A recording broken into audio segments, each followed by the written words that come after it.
कैसे हैं आप लोग? Good afternoon, sir. Good noon. How are you? Fine, sir. Fine, thank you. Actual में ये मीटिंग हम लोगों के मीटिंग के साथ ऑनरेबल प्रिंसिपल सर भी जुड़ते हैं बीच बीच में, वो क्लास को मॉनिटर करने के लिए।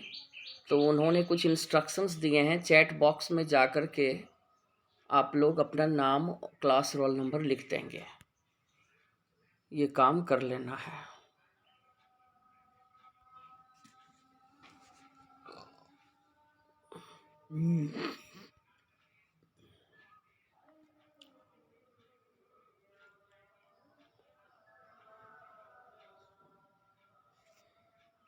सब क्लास में तो लिंक चला गया था ना? Yes, sir. Very good. आज हम लोग कौन सा टॉपिक पढ़ेंगे फेडरलिज्म में?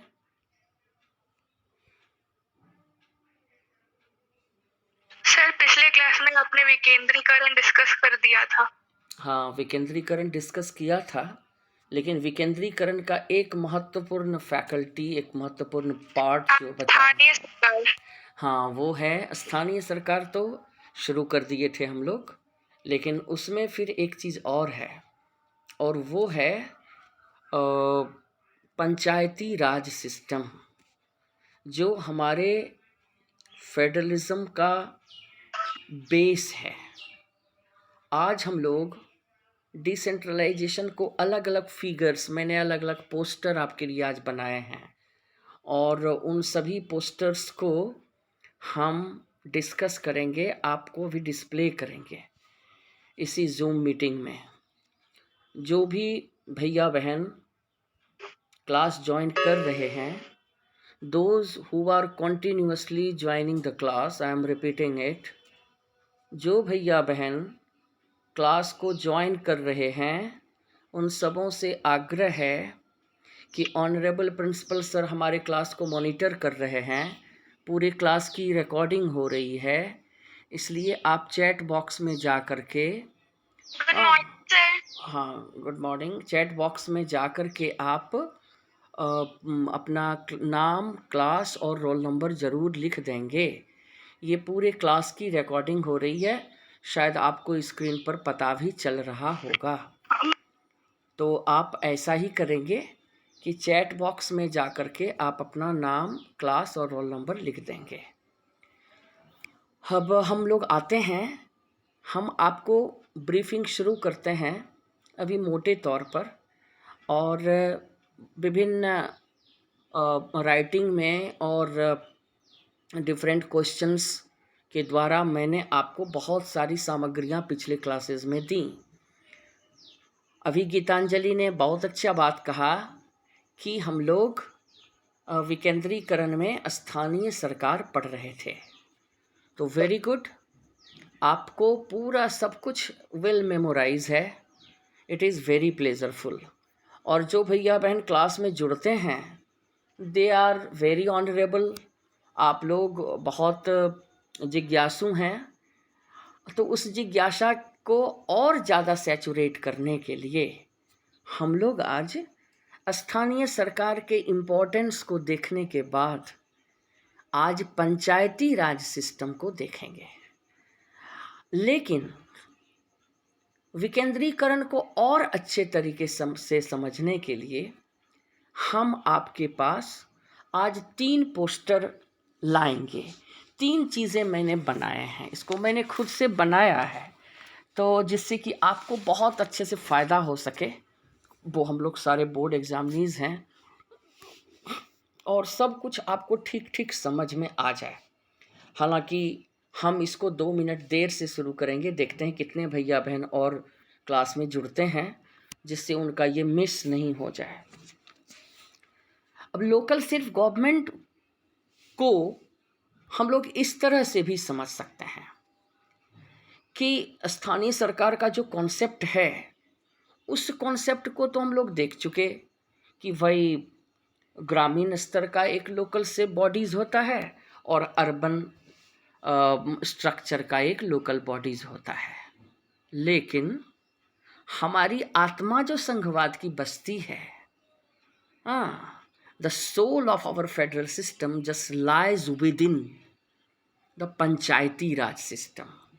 ये पंचायती राज सिस्टम जो है, खूब ध्यान से सारी बात सुनेंगे।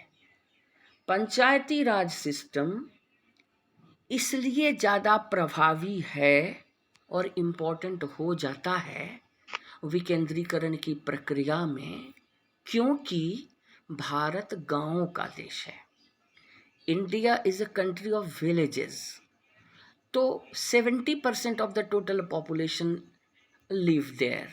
तो ये ज़रूरी है कि शासन का लाभ बॉटम लाइन तक तो पहुँचे। ये तो लोकल सेल्फ गवर्नमेंट में भी पहुँच सकता है, लेकिन पंचायती राज सिस्टम में जब हम बातों को लाते हैं तो पंचायती राज सिस्टम में यह गांव गांव तक पहुंच जाता है और गांव के सभी लोगों तक ये बात पहुंच जाती है। मैंने एक एग्जाम्पल दिया था, उसी को आप इम्प्लीमेंट कीजिए यहाँ पर। फिर से मैंने एग्जाम्पल दिया था, अभी जो नरेंद्र मोदी की सरकार ने जनधन योजना लाया। जनधन योजना में लॉकडाउन के पूरे पीरियड में केंद्र सरकार ने 500 रुपीज़ हर महिलाओं को दिया। जनधन खातों में 500 रुपीज़ 3 महीने तक, कॉन्सिक्यूटिव 3 मंथ्स तक भेजा गया। अब 1500 रुपीज़ 3 महीने में आए, और ये 1500 रुपीज़ कोई बहुत ज़्यादा मददगार नहीं हो जाएगा, लेकिन कम से कम एक बात तो इससे होगी, वो डूबते को तिनके का सहारा, ये हो जाएगा। क्योंकि जनधन खाते प्रायः उन्हीं लोगों के खुले हुए हैं जो बिलो द पॉवर्टी लाइन हैं, बीपीएल लाइन के लोग हैं। ये एग्जाम्पल मैंने पिछले दिनों आपको लोकल सेल्फ गवर्नमेंट पढ़ाने के क्रम में रखा था। इसको इम्प्लीमेंट करते हैं पंचायती राज सिस्टम में, तो हम देखेंगे कि पंचायती राज सिस्टम में इसको मोबिलाइज और ज़्यादा किया गया, क्योंकि गांव के मुखिया, सरपंच, प्रखंड समिति के मेंबर और जिला परिषद के सदस्य, ये सब के सब गांव के लोगों के वोट से ही जीतते हैं। वो उन्हीं के रिप्रेजेंटेटिव हैं। They are the representative of the downtrodden people living in those micro areas। तो यह जरूरी था कि उन लोगों को इसकी जानकारी भी मिले और उन लोगों को इसका लाभ भी मिले। तो भैया बहन, एक एक करके हम आपके लिए जो पोस्टर्स बनाए हैं उसको आप देखेंगे। मैं रुकूंगा, मैं डिक्टेट भी करूंगा, और आप उनको क्या करेंगे, उनको एक एक करके आप देखेंगे और उसको उतारेंगे भी। तो ये बात आपको करनी है। और सबसे पहले जो हम आपके सामने लाते हैं वो लाते हैं डिसेंट्रलाइजेशन का जो प्रोसेस है, और उस डिसेंट्रलाइजेशन के प्रोसेस में क्या क्या चीज़ें आती हैं। तो पहला जो आपको मैं दिखाना चाहता हूँ वो आपके स्क्रीन पर आया। Yes sir. हाँ, तो यस सर। यस, दो फिगर बनाए हैं मैंने। एक्चुअल में इसको मैंने वीडियो से निकाला और आपके लिए इसको फ्रेम किया।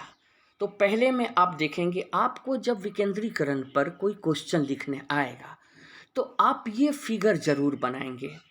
पहले फिगर में, चूँकि हम डिसेंट्रलाइजेशन पढ़ रहे हैं तो पहले मैंने डिसेंट्रलाइजेशन को पढ़ाया, चूँकि हमारे यहाँ सेंट्रलाइज सिस्टम नहीं है। लेकिन आप जो है, आप पहले ये भी बना सकते हैं, क्या बोलते हैं उसको, you can first sketch out centralisation, the figure of centralisation also. आप सेंट्रलाइजेशन के फिगर्स को भी पहले लिख सकते हैं, नो प्रॉब्लम। तो आप देखिए पहले में क्या है, विकेंद्रीकरण जहाँ लिखा हुआ है वहाँ एक पावर सेंटर है जो किसी भी सॉवरेन नेशन में होगा, यानी कि उसको आप कहेंगे तो विधायिका के टर्म से बोलेंगे हमारे संदर्भ में कि हमारे यहाँ संसद है, और कार्यपालिका के टर्म में बोलेंगे सेंट्रल गवर्नमेंट। तो ये सब टर्म सुनते सुनते सुनते सुनते भैया बहन अब आप हैबिचुएटेड हो गए हैं। तो थोड़ी सी विशेषज्ञता भी आपको हासिल होनी चाहिए। मेरी कोशिश हर क्लास में यही रहती है कि irrespective of all the things you must get the absorbed extract of the entire content। हाँ, तो आप उसमें देखेंगे कि यहाँ पर ये सेंट्रलाइज्ड फिगर है और सारे गवर्निंग पावर्स जो हैं, जिसको हम लोग एडमिनिस्ट्रेटिव पावर्स भी बोलते हैं, वो हाँ किनारे की तरफ एरो वाइज छिटकता है, यानी स्कैटर करता है। पावर जनरेट करेगा सेंटर में, ये तो सेंटर यहाँ भी है और सेंट्रलाइज्ड फिगर में भी सेंटर है। एक सेंट्रल गवर्नमेंट तो होगा ही, लेकिन यहाँ सेंट्रल गवर्नमेंट पावर को स्कैटर कर रहा है डिफरेंट ऑर्गन्स में, इसलिए एरो बाहर की तरफ गया। और ये जो आउटर लाइन है, ये आउटर लाइन क्या है? ये आउटर लाइन है, डोंट राइट एनीथिंग हियर। ये आउटर लाइन जो है, ये आउटर लाइन है आपको जिसको हम लोग बोलते हैं कि वो देश की सीमाएं हैं या देश का डिफरेंट फेडरेशन है। जबकि दूसरा सेंट्रलाइज्ड फिगर में क्या है?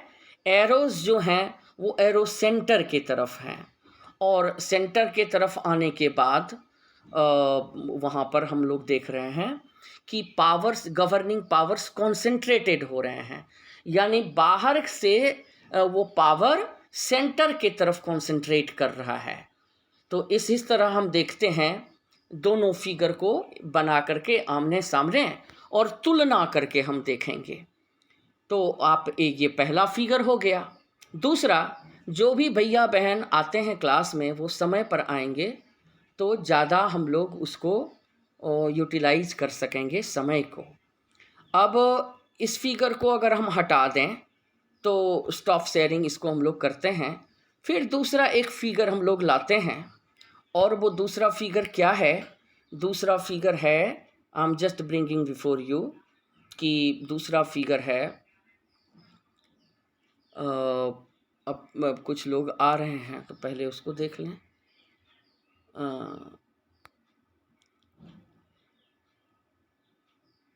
स्नेहा, ये गोपाल गोपाल नाम से 2-3 लोग आते हैं, ये क्या तरीका है जी? ये I can not understand it. Class इतना सीरियस होता है, उस क्लास को सीरियसली लेना चाहिए, तो ये समझ में नहीं आता है। गोपाल को मैंने ज्वाइन करा दिया और फिर वो दूसरा नाम से, तीसरे नाम से ये एंट्री नहीं मिलेगी, ये तो गड़बड़ बात है। तो हम लोग अब आते हैं दूसरे फिगर पर। आनंद, दूसरे फिगर पर हम लोग आते हैं। ज़रा सा आप कंसंट्रेट रुकेंगे थोड़ा, क्योंकि हमको इतना टेक्निकलिटीज़ पता रहता नहीं है, तो I can just think it कि देखो ये एक, इसको हम क्लिक किए तो दिस वन इज़ गोपाल को मैंने एडमिट कराया।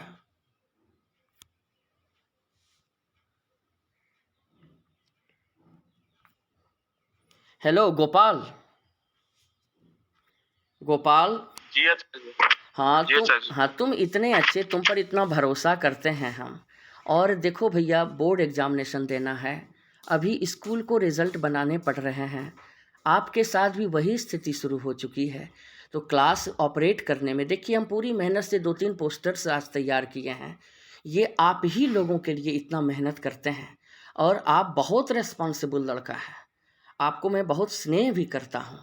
तो थोड़ा सा आप कोऑपरेट कीजिए। अब आपके नाम से 2-3 नाम से अभी आ रहा था, तो आपको मैं हमेशा से बहुत अच्छा लड़का समझता रहा हूँ। I have always treated you with all love and affection. और थोड़ा सा कोऑपरेट कीजिए आप। और अभी जो चीज़ें हम पोस्टर डिस्प्ले कर रहे हैं वो इतना इम्पॉर्टेंट है, जो फेडरलिज्म पर 2-3 क्वेश्चंस जो लॉन्ग आपको आएंगे वो सब आप लिखने में सक्षम होंगे। क्यों? क्योंकि मैं इतना इसलिए कर रहा हूँ कि आप कितनी चीज़ों को याद करेंगे। खाली सिविक्स ही तो एक पेपर नहीं है, आपको मैथ है, साइंस है, तो सब में आपकी एनर्जी लगे, और सिविक्स में आपको कम से कम एनर्जी लगाना पड़े।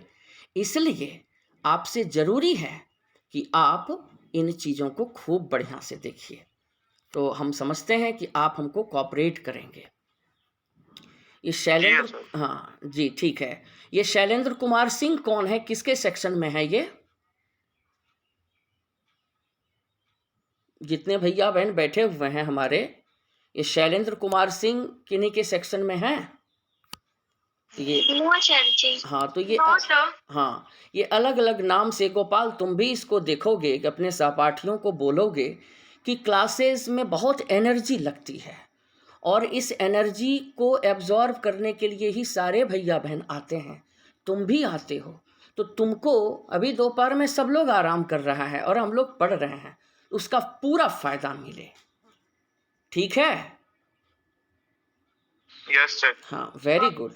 अब हम दूसरा चीज़ आपके सामने अभी ला रहे हैं और वो है एक पोस्टर डिस्प्ले जिसको डिसेंट्रलाइजेशन पर मैंने आपके लिए तैयार किया है और इसको आप बहुत ध्यान से देखेंगे। पहला है, स्क्रीन पर आया आप लोगों को? हाँ, वेरी गुड।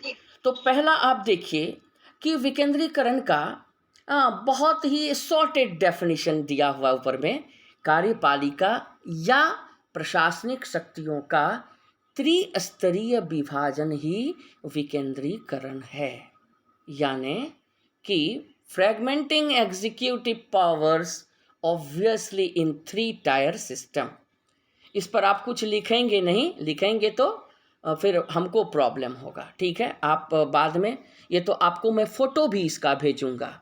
अभी मैं CW के इसमें आप जब ERP खोलेंगे तो मैं ये सारी सामग्रियां वहाँ रिकॉर्डेड रहेगा, क्योंकि प्रिंसिपल सर भी इसको रिकॉर्डिंग कर रहे हैं। तो थोड़ा सा आप, principal sir is observing the class, तो थोड़ा सा आप बढ़िया से रहेंगे इसमें। फिर दूसरा है, 1 मिनट मैं एडमिट कर लूँ इसको, पोस्टर को खूब बढ़िया से आप देखेंगे पहले। हाँ, अब देखिए एक बहन आई इतने लेट से, तो कितना परेशानी होता है हमको ये डिस्प्ले करने में। तो इसको आप देखिए, अब अंग्रेजी में भी डेफिनेशन है, इसको आप हम समझते हैं, एक बार लिख लें। A major step towards decentralisation was taken in 1992. For that, the constitution was amended to the 3-tier democracy more powerful and effective. यानी भैया बहन, मैंने जो आपको बताया था पहले कि अब इसको पंचायती राज, चूंकि आज का टॉपिक हमारा पंचायती राज सिस्टम है, मैं डिसेंट्रलाइजेशन पर ले गया इसलिए कि वो रूट है, वहीं से शुरू होगा। तो पंचायती राज सिस्टम को स्ट्रेंथन, इसकी शुरुआत की गई 1985 में राजीव गांधी की सरकार के द्वारा। अब उसके बाद इसको स्ट्रेंथन फिर किया गया, यानी कि इस सिस्टम को स्ट्रेंथन किया गया दोबारा 1992 में, और तब जा कर के 1992 में जब इसको रिस्ट्रक्चर किया गया, यानी पंचायती राज सिस्टम को मजबूती प्रदान की गई। आज भैया बहन हम देखते हैं कि एक मुखिया सरपंच का इलेक्शन भी उसी तरह से लड़ा जाता है जिस तरह से MLA MP का इलेक्शन लड़ा जाता है। क्यों? क्योंकि फंड्स पंचायत में ज़्यादा चले गए, एक एक मुखिया के पास करोड़ों के फंड चले गए, उनके पास मेन ऑपरेटिव सिस्टम चला गया। उसके बाद प्रखंड समिति के जो हेड हैं, सरकार के प्रतिनिधि के रूप में BDO साहब, उनके ऊपर मुखिया जी का पूरा अंकुश रहता है, यानी कि डेमोक्रेसी को ब्यूरोक्रेसी के ऊपर पूरा गार्जियन के तरह पर प्रतिष्ठापित किया गया। यानी ब्यूरोक्रेसी, नौकरशाही सिस्टम जो हमारे यहाँ है, यानी सरकार के जो प्रतिनिधि हैं, सरकार के जो रिप्रेजेंटेटिव हैं, BDO, CO, IS, IPS, इनको सेकेंडरी बना दिया गया और मुखिया, सरपंच, MLA, जिला परिषद, ये जो इलेक्टेड पर्सन्स हैं डेमोक्रेसी में, ये सर्वाधिक महत्वपूर्ण हो गए। और कोई भी ब्यूरोक्रेट बिना मुखिया, सरपंच, MLA, MP से पूछे बिना कोई काम नहीं कर सकता। तो मेन प्रोविजंस, अब इसको आप विकेंद्रीकरण का उद्देश्य भी बोल लीजिए, पंचायती राज सिस्टम का उद्देश्य भी बोल लीजिए, दोनों एक है। तो इसमें 4 पॉइंट मैंने आपके लिए लिखे हैं। पहला मैंने लिखा है आपके लिए संवैधानिक रूप से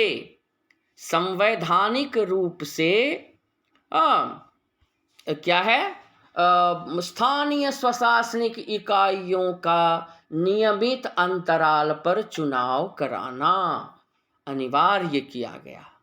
शेड्यूल कास्ट, शेड्यूल ट्राइब एवं अन्य पिछड़ी जातियों के लिए इन इकाइयों में पदों को आरक्षित किया गया। इस तरह बुक में लिखा हुआ नहीं है, इसलिए आप इसको लिखेंगे। 1/3 पदों पर महिला निर्वाचित सदस्यों की नियुक्ति को भी अनिवार्य किया गया। इन लक्ष्यों की पूर्ति हेतु राज्य निर्वाचन आयोग का गठन किया गया, जिससे पंचायत इकाइयों का निर्वाचन एवं नगर निगम, नगर पालिकाओं का निर्वाचन भी समुचित एवं समयबद्ध तरीके से हो सके। यानी पंचायती राज सिस्टम को मजबूत बनाने के लिए, पंचायती राज सिस्टम के उद्देश्य की पूर्ति के लिए ये 4 पॉइंट बनाए गए। और इस चारों पॉइंट को भैया बहन अभी आप खूब अच्छे तरीके से लिख लेंगे, ये हम उम्मीद करते हैं। हाँ, अब पंचायती राज व्यवस्था की मजबूती ही इसका उद्देश्य था। यानी कि इसका उद्देश्य क्या था? इसका उद्देश्य था कि पंचायती राज सिस्टम मजबूत बने। विकेंद्रीकरण का मुख्य उद्देश्य ये था। और अब इसके परिणाम क्या हुए? तो परिणाम में भी मैंने 4 पॉइंट लिखे हैं। पहला पॉइंट मैं हिंदी में भी इसको समझा दूंगा। Constitutional status for local self governments, कि ये जो स्थानीय इकाइयां का निर्माण किया गया, नगर निगम, नगर पालिका, प्रखंड समिति, ये सब का जो निर्माण किया गया, ये सिर्फ कहने के लिए नहीं किया गया, प्रशासनिक सुविधा के लिए तो किया ही गया, लेकिन इनको कॉन्स्टिट्यूशनल स्टेटस दिया गया, संवैधानिक वैधता दी गई। और संवैधानिक वैधता जब इनको मिल गया तो फिर ये किसी भी तरह से निर्भीक हो गए। अब इनको डर नहीं रहा कि सेंट्रल गवर्नमेंट हमारे ऊपर अंकुश लगाएगी, राज्य सरकार हमारा हिस्सा छीन लेगी। ये सब डर उनके मन से चला गया। दूसरा, deepening democratic values to the down most level, लोकतंत्र के सही उद्देश्यों की पूर्ति होती है। पंचायती राज सिस्टम जो लाया गया, इससे लोकतंत्र के वास्तविक उद्देश्यों की पूर्ति होती है, क्योंकि लोकतंत्र तो जनता का शासन है, तो जनता को इसका सही लाभ मिल सके। तीसरा point, acceleration of local participation. Panchayati Raj system का प्रावधान करने के पीछे उद्देश्य क्या था? कि लोकल लेवल के जो लोग हैं, चाहे बेचारे हमारे गांव के भैया बहन कम पढ़े लिखे ही क्यों ना हो, लेकिन जैसा कि हमने कहा भारत गांव का देश है, तो उनका पार्टिसिपेशन सुनिश्चित हो, वो भी एक्टिवली पार्टिसिपेट कर सकें इस सिस्टम में। हमारे संघात्मक ढांचे में हमारे गांव में रहने वाले भैया बहन पैसिव नहीं रह जाएं, वो मूक नहीं रह जाएं, उनकी बातों, उनकी अभिव्यक्ति की आज़ादी छीन नहीं जाए, इसके लिए उनके पार्टिसिपेशन को एक्सेलरेट किया गया। तीसरा भैया बहन जो है, चौथा पॉइंट, वो है listening to the local issue and problems. Local problems को सही तरीके से सुना जाए। अब गांव की समस्या को तो गांव के प्रतिनिधि ही बढ़िया से समझेंगे। गांव की समस्या के लिए जो समिति बनेगी, वो बाहर के लोगों को अगर बिठा दिया जाएगा तो he can not solve it properly.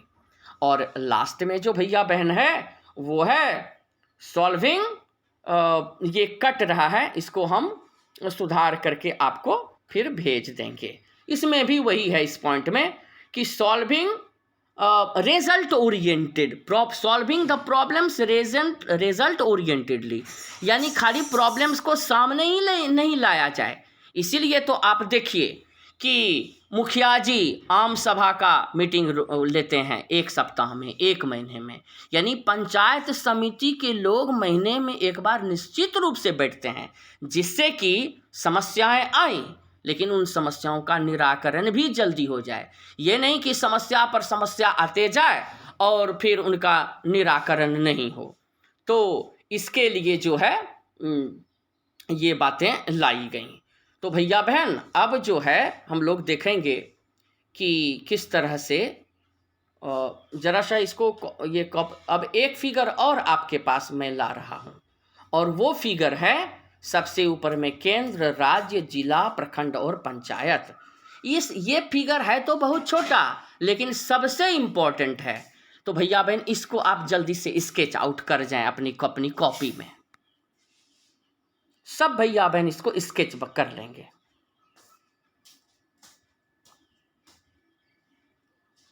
जल्दी से इसको स्केच कर लें।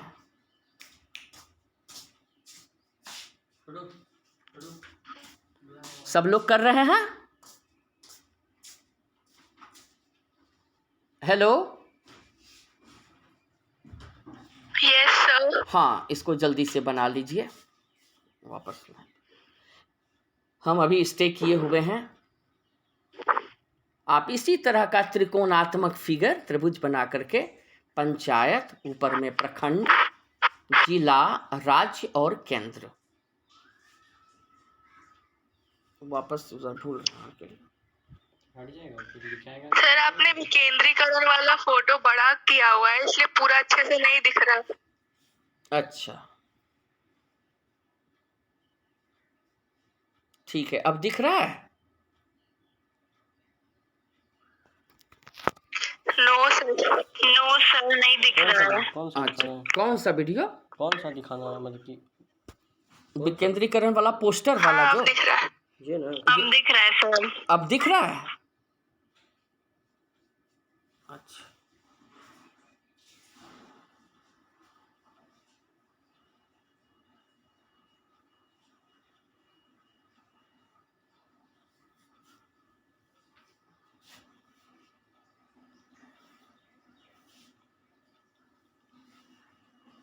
कोई दिक्कत नहीं हो रही है? No sir. अच्छा, और कौन सा फिगर में आपको प्रॉब्लम आया? सर इसी फिगर में लास्ट लाइन अच्छे से नहीं दिख रहा। हाँ, लास्ट लाइन नहीं दिखेगा, वो अभी नहीं दिखेगा। आपको मैं लिखा देता हूँ सॉल्विंग, मैं यहाँ से डिक्टेट कर देता हूँ आपको लास्ट पॉइंट। तो लास्ट पॉइंट ऐसे तो मैंने बोल ही दिया, लेकिन एक बार फिर से लिख लीजिए। Solving common people problem in A limited span of time. इसका मैं हिंदी भी बोल दूंगा बाद में, पहले अंग्रेजी में लिख लीजिए। सबको सुनाई पड़ रहा है ना भाई? सभी भैया बहन हमारे सुन रहे हैं ना? जी सर। Yes sir. हाँ, बहुत अच्छा, बहुत अच्छा। लास्ट पॉइंट है solving common people problem in A limited span of time. SPAN, Spain का मतलब इंटरवल ऑफ टाइम। हिंदी वाले भैया बहन हिंदी में लिखना चाहते हैं तो वो लिखेंगे सभी स्थानीय समस्याओं को, हिंदी में बदल जाएगा कॉमन पीपुल्स प्रॉब्लम का हिंदी, ये ज़्यादा कन्वीनियंट होगा। सभी स्थानीय समस्याओं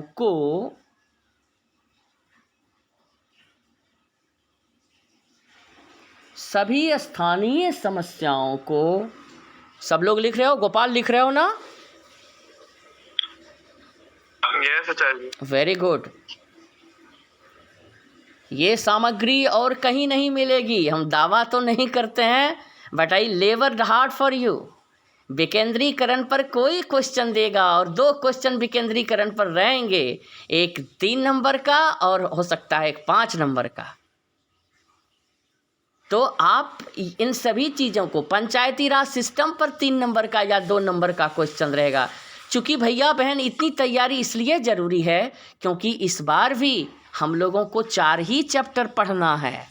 तो जब 4 ही चैप्टर पढ़ना है तो 22 मार्क्स को 4 चैप्टर में डिवाइड किया जाएगा। इसलिए इसको अब देखिए टाइम समाप्त हो रहा है जूम का थोड़ा सा, तो आप जल्दी करेंगे। हाँ, मैं हिंदी इसका बोल रहा हूँ स्थानीय समस्याओं को कम समय अंतराल में स्थानीय समस्याओं को कम समय अंतराल में पूरी तरह हल कर देना, पूरी तरह हल कर देना। तो भैया बहन यहाँ पर आप अब सारे फिगर्स की, तीनों फिगर की जानकारी आपको मिल गई होगी। हाँ, तो और किसी को कोई इसमें प्रॉब्लम आ रहा है तो आप एक बार हमको फिर से पूछिए कि क्या प्रॉब्लम आपको और है। ये सारे तीनों फिगर सबको समझ में आ गया? Yes sir. कहीं कोई किसी को कोई प्रॉब्लम?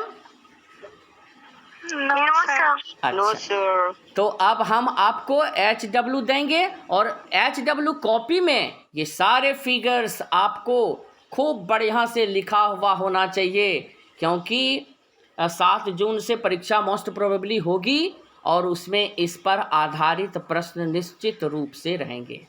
अब भैया बहन जूम की बाध्यता है और जूम की बाध्यता में आप जानते हैं कि जल्दी से क्लास एंड करना पड़ता है। तो बहुत सारी शुभकामनाओं के साथ आज का क्लास यहीं ख़त्म करते हैं। कल मैं और कुछ चीज़ें और अच्छी सामग्रियां आपको दूंगा और कल भर हम लोग विकेंद्रीकरण ही पढ़ेंगे, क्योंकि जितनी चीज़ें इसमें और बच गई हैं उन चीज़ों को हम लोग, अब थोड़ी सी चीज़ें बची हैं, कल इसको समाप्त कर देंगे और नेक्स्ट वीक से हम लोग नेक्स्ट चैप्टर में जाएंगे। तो आज के लिए इतना ही। सबको बहुत बहुत धन्यवाद और शुभकामना। Thank you so much. Okay sir, thank you sir. Thank you so much. Thank you sir. Thank you, thank you.